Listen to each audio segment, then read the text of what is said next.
Hello అందరికి. ఇవాళ big boss season 2 అగ్ని పరీక్షలో శ్రీముఖి చేసిన పని అస్సలు నచ్చలేదు నాకు. ఏంటంటే రన్నింగ్ రాజు శ్రీముఖిని ఇమిటేట్ చేశాడు, అరిచాడు, పాపయ్యమ్మ అన్నాడు, నవ్వాడు, మేకప్ వేసుకున్నాడు. నాకైతే మొత్తం సేమ్ టు సేమ్ శ్రీముఖి చేసినట్టే అనిపించింది. కాకపోతే ఆమెకు అది నచ్చలేదు. ఆమెలాగా చూపించడం ఆమెకు నచ్చలేదు అంతే.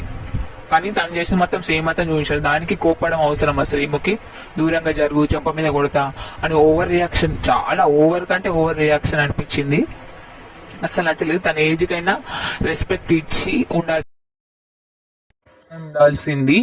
అండ్ ఇంకొక అతను కండలేసుకొని వచ్చాడు కదా, ఒక అతను కండలేసుకొని హైట్ గా సన్నగా ఉండే ఆయన దగ్గరికి అయితే మీద పోయి నిల్చుంది. అది కూడా అస్సలు నచ్చలేదు నాకు. అది కూడా కరెక్ట్ కాదు. ఇది డిఫరెన్స్ చాలా ఉంది. చాలా బ్యాడ్ గా అనిపించింది.